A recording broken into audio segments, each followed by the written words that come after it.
किसी के पास ना खाने को ना सोने को कोई जगह, तो बहुत सारे जो पाकिस्तानी थे उनको हुदैदा की पाकिस्तान एम्बेसी में रात के लिए वो ठहराया गया। उन्होंने पहले औरतों को जाने दिया और एकदम मर्दों को रोक लिया। तो औरतें एकदम डर गई कि ये हमारे मर्दों को रोक लिया, अब हम कैसे जाएंगे। अब मैंने अपनी आंखों से देखा कि जैसे हुदैदा का आधा एयरपोर्ट बॉम्बार्डमेंट के जैसे उड़ा हुआ था। जैसे छत कहीं कहीं की छत गिरी हुई, मशीनें पूरी डैमेज हुई हुई थी, जैसे मलबा गिरा हुआ था मशीनों के ऊपर, और तारें लटक रही थी, धुआं हो रहा था, पूरे अंदर मिट्टी भरी हुई थी एयरपोर्ट में। यमन, फ़लस्तीन, सीरिया में होने वाले फ़साद और जंगों की खबरें कभी हमें सोशल मीडिया पे चलती हुई मिलती हैं, कभी न्यूज़ चैनल्स पर। लेकिन क्या कभी तुमने ये सोचा कि इस सिचुएशन में रहने वाले लोग किस अज़ियत से गुज़रते होंगे? यमन में होने वाली जंग में एक पाकिस्तानी फैमिली फँस गई थी। इस फैमिली के बच्चों ने बॉम्ब्स फटते हुए देखे, इर्द-गिर्द को तबाह-ओ-बर्बाद देखा, बेबसी देखी, लाचारी देखी और फिर ये फैमिली किस तरीके से यमन छोड़ के पाकिस्तान वापस आ सकी।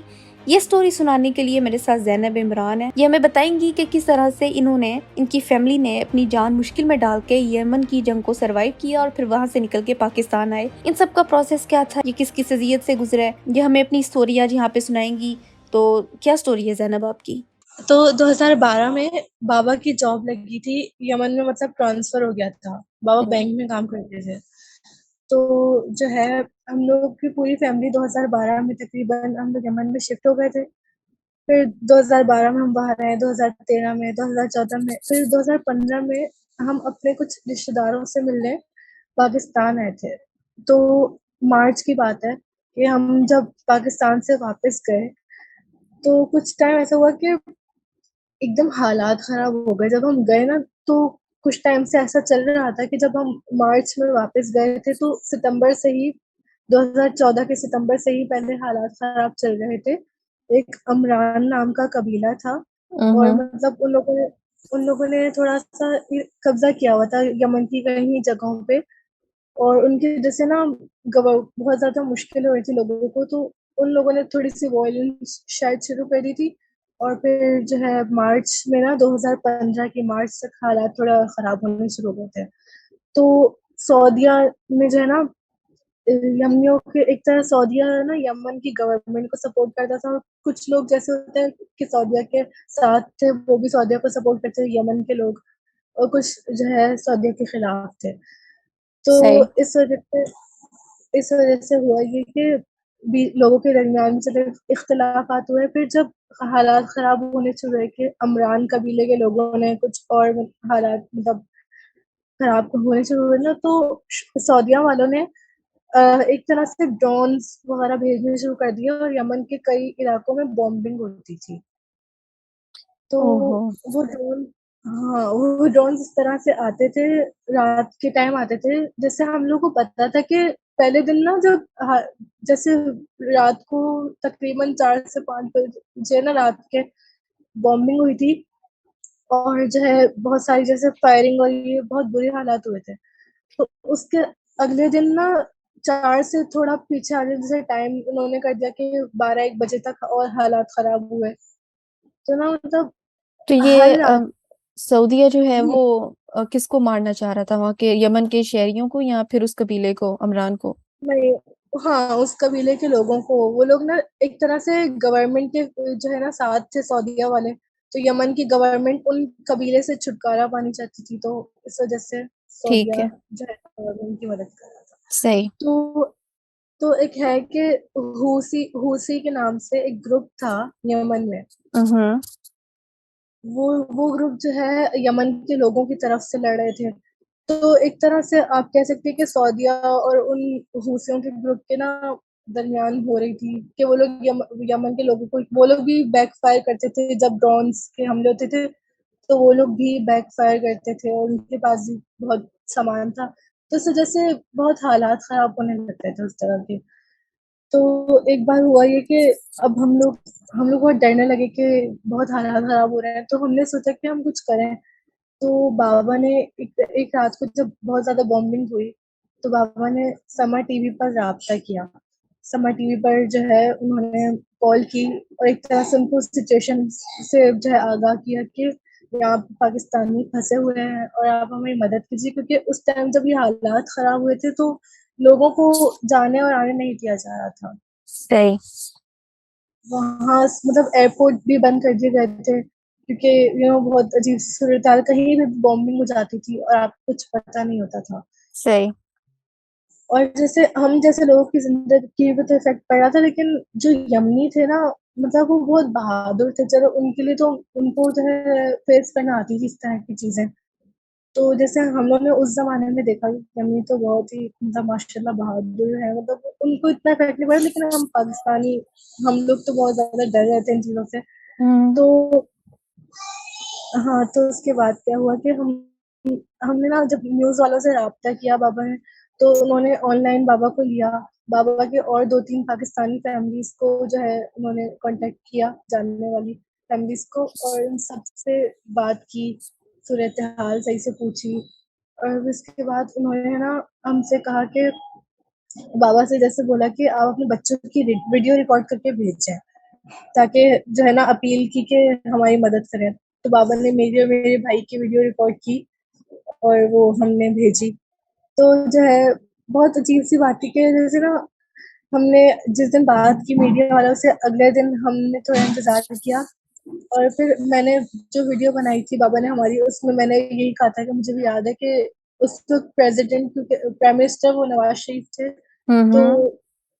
तो मैंने उनसे ये कहा था कि आप प्लीज़ हम पाकिस्तानियों की मदद करें और हमें यहाँ से निकाल लीजिए किसी तरह। अब ये बात हो गई, ये रात गुज़र गई और फिर अगले दिन जो है शाम तक इस तरह से पता चला कि जैसे हम लोग यमन के शहर सनआ में रहते थे। अब हमें था कि हमें सनआ से ना हमें हुदैदा जाना था, वो दूसरा शहर था। और हुदैदा जाके हमें देखना था कि अगर एयरपोर्ट पे जहाज़ आ जाता, पीआईए का जहाज़ अगर आ जाता, हालात इतने ख़राब ना होते उस वक़्त, तो हमें ना जहाज़ के ज़रिए पाकिस्तान ले जाते। वरना फिर ऐसा था कि अगर हुदैदा में जहाज़ नहीं लैंड कर सका, तो हमें फिर शिप के ज़रिए पाकिस्तान आना पड़ता और उसमें पता नहीं कितने दिन लग जाते। मतलब ये पाकिस्तान की गवर्नमेंट ने आपके लिए अरेंजमेंट किया था या क्या था ये, किस तरह हाँ, से? हाँ, ये उन्होंने हमारे लिए अरेंजमेंट किया था। बहुत सारे तकरीबन 500 के करीब पाकिस्तानियों को उस वक़्त निकाला गया था। ठीक है। सही। तो उसके बाद हम लोग सब हम लोगों को ये कहा गया था कि हम लोग जितना भी मिनिमम सामान हो वो सही रहेगा, क्योंकि इतनी सारी फैमिलीज़ होंगी, वो 3-4 अपने साथ सूटकेस तो नहीं उठा के सकते। तो हम लोग को हमने बहुत कम से कम चीज़ें अपने पास सूटकेस में रखी।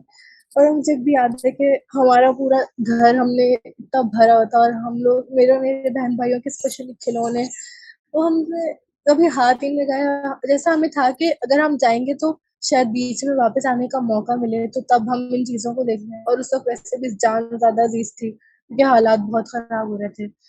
तो अब हम लोगों ने बहुत जल्दी-जल्दी अम्मी ने सामान पैक किया। अब उस रात जैसे हम सोए ना, तो उस रात ना बॉम्बिंग आप कह सकते 10 बजे स्टार्ट हो गई और इस तरह होती थी ना कि बहुत डर लग रहा होता था कि एकदम घबराहट होने लगती थी। तो हम्म। तो अपना क्या हुआ कि हमारी जो, वैसे बताती हूँ कि इस इतनी शिद्दत होती थी बॉम्बिंग की, उनके इतनी बॉम्ब की शिद्दत होती थी कि जैसे हमारे घर की खिड़कियाँ बहुत कोई आला ग्लास की बनी हुई थी, मतलब वो बहुत हार्ड और इतनी अच्छी थी बनी हुई थी क्वालिटी की।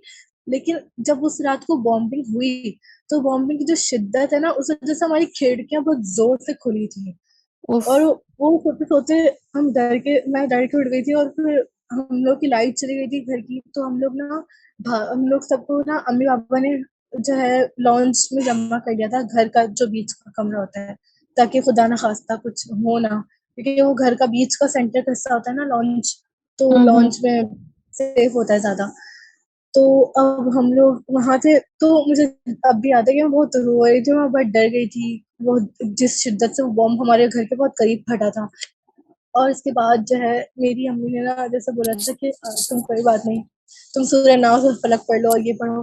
फिर मुझे पता नहीं रोते-रोते कब नींद आ गई और जब मैं सुबह उठी थी, तो जैसे निकलने की तैयारियाँ हम लोग की हो रही थी और हम्म। हम लोग, हाँ, और हम लोग फिर पाकिस्तान एम्बेसी में पहुँचे जल्द अज जल्द ना, जैसे शाम तक 3 बजे तक जो है ना हम पाकिस्तान एम्बेसी तक पहुँचे थे, क्योंकि हमें वहाँ से शाम में सारे पाकिस्तानियों को बस में, बहुत सारी बसेस करवा दी थी उनके लिए ना, तो निकलना था। तो अब ये था कि हम जब पहुँचे वहाँ पे तो बहुत अलग ही मंज़र था कि कुछ जो है कुछ के लिए एडवेंचर था। तो वो लोग थोड़ा है जो है ना मैंने कुछ-कुछ सेल्फियाँ लेते हुए देखा था कुछ पाकिस्तानियों को वहाँ पे, कुछ के लिए एडवेंचर था और बहुत सारे रो रहे थे। उनको हुँ। तो जो हमसे भी पहले वहाँ रहते थे, उनके लिए तो घर जैसा था यमन। बिल्कुल ऐसा ही होता है।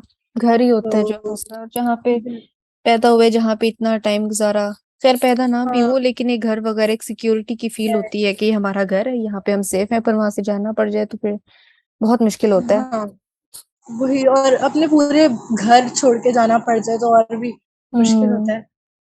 तो सही। अब क्या कहते हैं कि हम सारे मैंने जैसे बाबा के एक दोस्त थे, उनकी वाइफ़ को मैंने बहुत रोते हुए देखा था उस दिन और बहुत अजीब-सा हुआ था। उनकी तरह बहुत सारे लोग हम रो रहे थे।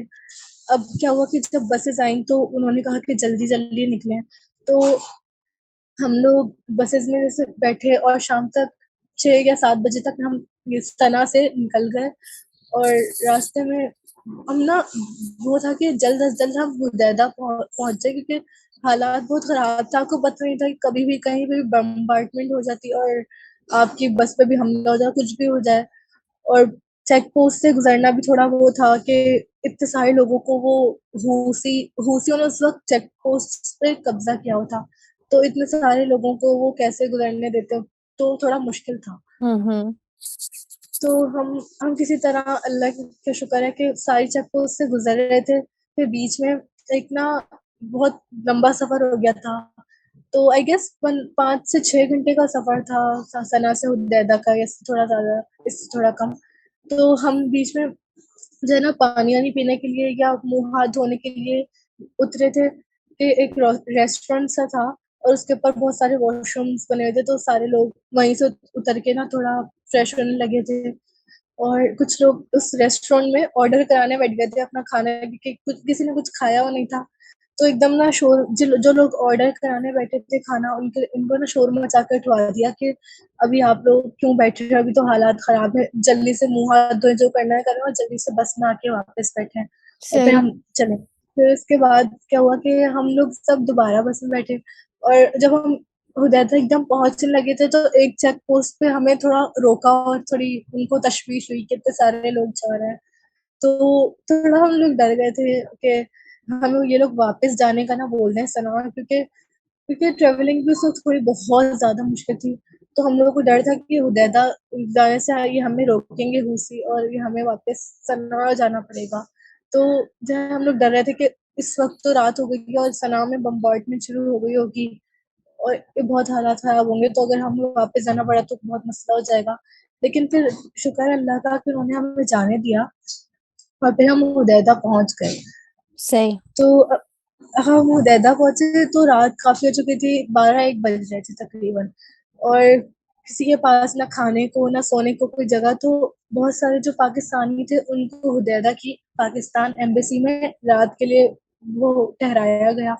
अब वो वहाँ ज़मीनों पे सोए, वो किस तरह सोए क्योंकि मुझे तो हमारे बाबा के ऑफ़िस की तरफ से उनको प्रिविलेज मिल गई थी कि उन्होंने कोई छोटा-मोटा सही पर एक होटल हम लोगों के लिए बुक करा दिया था, ऑफ़िस के लोगों के लिए, उनकी फैमिलीज़ के लिए। तो हम लोग उस होटल में चले गए थे हुँ, और हुँ। जो मिला वो सब्र-शुक्र करके खाया। क्योंकि उस टाइम बहुत रात हो गई थी और हुदैदा में 12 बजे तक हर चीज़ बंद हो जाती है, खाने को भी शायद ही कुछ मिलता है।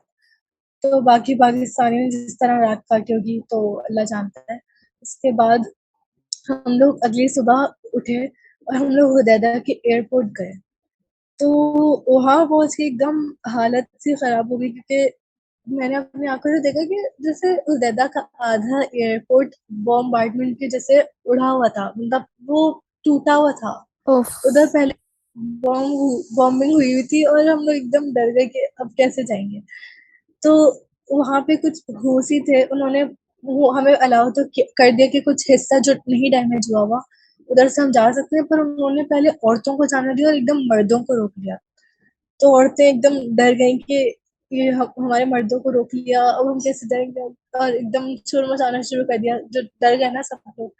तो हुँ। उन्होंने कहा कि कोई बात नहीं, हम लोग आप लोग को कुछ नहीं करेंगे और आप पहले औरतें जाएँ और फिर मर्दों का हम बाद में चेकिंग करके भेज रहे हैं पीछे। हुँ, तो हुँ। जब अंदर गए तो मुझे याद है कि जैसे छत कहीं कहीं की छत गिरी हुई, मशीनें पूरी डैमेज हुई हुई थी, जैसे मलबा गिरा हुआ था मशीनों के ऊपर, और तारें लटक रही थी, धुआं हो रहा था, पूरे अंदर मिट्टी भरी हुई थी एयरपोर्ट में। जैसे बहुत ज्यादा ना सफोकेशन हुई थी। तो हम सबको उन्होंने हम सबका लगेज ना, एक आध कोई मशीन जो ठीक थी उससे चेक किया, और फिर हम लोग उन्होंने आगे जो है वेटिंग एरिया में सब पाकिस्तानियों को भेजा। तो बहुत सारे लोग थे, तो बहुत अजीब सा हो रहा था। तकरीबन हम 500 के करीब लोग थे। सही। तो उसके उसके बाद हमने देखा कि जैसे कुछ टाइम वेट करने के बाद हमें पीआईए का जहाज नजर आया। तो उस माशाल्लाह मुझे खुशी हो रही है। मुझे तो उस वक़्त जो खुशी का आलम था, तमाम पाकिस्तानियों की खुशी का आलम, वो मतलब एक्सप्लेन नहीं किया जा सकता। जैसे मैं वो समझा नहीं सकती। तो मैंने देखा कि सब अल्लाहू अकबर के नारे लगा रहे हैं, सब पहली पाकिस्तान ज़िंदाबाद के मैं नारे लगा कहती हूँ रहे हैं। पहली दफा ये लोग होंगे जिनको पीआईए में सफर करने की खुशी हो रही होगी। तो बात है, एग्ज़ैक्टली। और उसके बाद हम लोगों को जैसे बहुत खुश हुए हम लोग, जैसे रोने वाला इमोशनल सा माहौल हो गया था। फिर हम्म। जैसे जहाज़ उतरा, लैंड हुआ ना, तो हमने हम लोग दरवाजा खुला, सब लिटरली भागते हुए गए जहाज की तरफ कि बस यही हमारे पास आखिरी रास्ता है। सब भागते हुए गए, और वो डबल वाला जहाज था, जैसे डबल सीटर ना, कि हम्म। 500 के करीब पाकिस्तानी थे। तो सब अल्हम्दुलिल्लाह आ गए उसमें इस तरह से। और फिर ये था कि जब तक हम यमन की हुदूद से बाहर नहीं निकल जाते ना, तब तक हमें डर था कि कुछ भी हो सकता है, क्योंकि ड्रोन्स और कोई भी एयर अटैक भी हो सकता है, कुछ भी जेट की तरफ से कुछ भी अटैक हो सकता था। तो हम लोग तब भी दुआएं करते थे जहाज में बैठ करके, हम निकल जाएं, हम सही सलामत यहाँ की हदूद से निकल जाएं। फिर जब हम यमन की हदूद से निकले, तो थोड़ा सुकून मिला कि हम्म। शुक्र है कुछ हुआ। फिर हम रात तक पाकिस्तान पहुंचे, और सबसे पहले कराची में लैंड हुआ, और उसके बाद उन्होंने अनाउंसमेंट की कि इस्लामाबाद जाएगा और लाहौर भी लैंड होगा, ताकि जो पाकिस्तानी वहाँ रहते हैं वो वहाँ लैंड करें। तो हम लोग जब कराची में उतरे, तो बहुत सारे पाकिस्तानियों ने कराची जिंदाबाद के नारे लगाने शुरू कर दिए, खास कर। तो बहुत बहुत प्यारी फीलिंग थी वो उस वक्त की ना। आजादी तो महसूस हुई थी ना आपकी, हाँ 14 अगस्त तब हुई थी। हाँ एग्जैक्टली। तो उसके बाद हम लोग वहाँ पे एयरपोर्ट पे जब उतरे, तो जैसे मीडिया कवरेज करने के लिए जो है बहुत सारे न्यूज चैनल वाले खड़े हुए थे। और हम लोग को जैसे छोटे छोटे बच्चों को ना, हम बच्चों को जो है परचम दे रहे थे वो लोग, छोटे छोटे हैं, और छोटे छोटे हार पहना रहे थे फूलों के। और जब मैं हम लोग बाहर आए ना, तो बहुत सारे न्यूज वाले आके पूछ रहे हैं और ये वो। और बाबा ने जो मेरी वीडियो रिकॉर्ड करके भेजी थी, उस वजह से ना एक मुझे मीडिया वाले जो है ना, न्यूज वाले ने मुझे पूरा बुकेट दिया था फ्लावर्स का। मुझे वो याद है, तो वाह। वाह अच्छा भाई, लगा था। VIP treatment. जो हुआ था उसके बाद क्या हुआ कि मैंने पहली बार उस जिंदगी में, जब हम बाहर आए ना, जब अपना सामान लेके, तो मेरे नाना नानी और मेरी खाला और मेरी तायमी, ये हम्म। वहां खड़े ना मुझे इंतजार कर रहे थे। अब इस सब के बाद जो है हम लोग अपनी दादी के गए, वहां पे हमसे थोड़ी सी जो है न्यू इस तरह से पूछ गछ हुई, जैसे मीडिया वाले बाबा से इंटरव्यू लेने लगी। और इस तरह से बाबा और अम्मी को बहुत सारे शोज पे इनवाइट किया, लेकिन हम लोग जो है ज्यादा शोज पे नहीं जा सके। हम जो है समा टीवी पे गए थे अम्मी बाबा, और डॉन न्यूज के एक शो खबर से खबर तक में मैं अम्मी बाबा के साथ गई थी।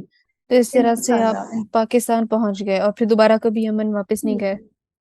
हाँ, यमन आज तक वापस जा सकते हैं, दिल में कहीं पे है कि काश हम जा सकते होते। इसके बाद ये हुआ कि जैसे हमारे चौकीदार से पापा की बातचीत थी, तो उसने हमारे जाने के बाद कुछ महीनों बाद ना हमारे अपार्टमेंट की पिक्चर्स भेजी। हमारा काफी बड़ा अपार्टमेंट था। तो जब हमने देखा, तो बहुत बुरा लगा, क्योंकि इतनी मेहनत से सजाया हुआ सामान, हर चीज बिखरी पड़ी थी, और वहां पे इतनी बुरी कोई बम्बार्टमेंट हुई थी कि उफ। हमारी जो खिड़कियां मैंने आपको बताई थी कि इतनी मजबूत बनी हुई थी, वो हम्म। फ्रेम समेत बाहर निकल के पड़ी हुई थी, फ्रेम मत, समेत। मतलब वहां पे भी उन्होंने जो है वो बम्बार्टमेंट की थी। अच्छा कि आप लोग वहां हाँ, से निकल आए। यही था। और वहाँ के मतलब बहुत सारे इलाकों में, और अभी भी मुझे जैसे है कि मैं सोचती हूँ कि मेरे कोई क्लास फेलोज़ के ज़िंदा होंगे भी नहीं, कैसे अजीब-सी फीलिंग है कि मैं सोचती हूँ कि मेरे कोई क्लास फेलोज़ अगर हों, वो ज़िंदा हैं या नहीं है। और हमारी मैडम जो थी ना, जब हम उधर पढ़ते थे जिस स्कूल में, तो वहाँ की प्रिंसिपल, वो स्कूल तो अरबिक था लेकिन हमारी जो प्रिंसिपल थी वो पाकिस्तानी थी। तो वो भी इस सब के साथ इस सब चीज़ों में हमारे साथ आई थी पाकिस्तान, लेकिन अपने स्कूल की जैसे वो वापस यमन चली गई थी। और नहीं। उनसे उनसे बाबा की बातचीत रहती है तो वो बताती हैं कि जो है अभी भी मतलब कभी-कभी हालात इसी तरह खराब हो जाते हैं। अभी तक ऐसे ही हैं हालात। यमन की इकॉनमी बहुत डाउन आ गई है, बहुत हम्म। महँगाई और लेकिन यमन के लोग जैसे बहुत बहादुर हैं। वो लोग मतलब बहुत लड़ने वाले हैं, उनको इस सब चीज़ों से होता है लेकिन वो लोग हमारी तरह डरने वाले नहीं हैं। बात ये है ना कि आप लोग तो थे पाकिस्तानी, आप लोग यहाँ पे आ गए, लेकिन यमन कहाँ जाए, उनको तो यमन में ही रहना है ना, उनको उन्हें बहादुर बनना पड़ेगा। एग्ज़ैक्टली। और उनके जैसे वो लोग जुब्बा पहनते थे, आप तो सऊदीया में रही थी, आपको पता होगा कि उनका ट्रेडिशनल ड्रेस जो होता था, जुब्बा हम्म। जो होता था, हम्म। तो उसपे उसके जो है ना वो लोग एक बेल्ट बाँधते थे जिसमें जो है एक चाकू या खंजर टाइप का होता था। तो इतने वो बहादुर थे कि हमेशा अपने साथ एक चाकू या खंजर रख के घूमते थे। मैं कहती हूँ कि हर किसी को इतना ही बहादुर होना चाहिए, इवन आप पीसफुल तो कंट्री में क्यों ना रह रहे हो, लेकिन ये अपने सेल्फ डिफेंस के लिए हर किसी को प्रिपेयर हर वक्त होना चाहिए, लाजमी जी, है। बिल्कुल। तो यही कि बहुत याद आता है और होता है कि ज़िंदगी में काश एक बार जाने का मौका मिले। चल अल्लाह करे हालात अच्छे हो जाएं। ये इंश बाकी मतलब जो भी इनके मसले हैं यार हल करो, क्या हर जगह पे अल्लाह की कसम लड़ाई, फलस्तीनियों को देखो वहां पे इतना दिल दुखता है। भाई अपने हालात ठीक एग्ज़ैक्टली। करो। अच्छा लगा यस, मुझे इंशाल्लाह। आपकी स्टोरी सुन के, मुझे मुझे अच्छा लगा, स्पेशली मुझे पीआईए पे बहुत ज्यादा प्यार आया। मुझे खुद भी ज़िंदगी में मुझे पहली बार भी यही कि इतना अच्छा लगा था उस वक़्त नाम सुनना। चलिए शुक्र है कि यहाँ पे आप आराम से हैं, और दोबारा से जाने का मौका मिले तो आप जरूर जाएं। मुझे बहुत अच्छा लगा आपसे बात करके, और thank you so much for coming here, और अपनी आपने कहानी थैंक सुनाई। मैंने यू। कभी इस तरह का कोई पर्सपेक्टिव नहीं सुना था जंग को लेके, और आज आज वो भी मैंने देख लिया। बहुत शुक्रिया। You are welcome. और आपका भी थैंक यू कि आपने मुझे मौका दिया कि मैं आपके साथ ये सब शेयर कर सकूँ। You most welcome. फिर आपसे इंशाल्लाह बात होती है। अल्लाह हाफिज। ये थी ज़ैनब की कहानी। अगर तुम्हारे पास कोई ऐसी ही स्टोरी है जो तुम लोगों को सुनाना चाहते हो, तो डिस्क्रिप्शन में एक लिंक मौजूद है, उस वीडियो को देखो, उसको फॉलो करो और मेरे साथ पॉडकास्ट में शामिल हो जाओ।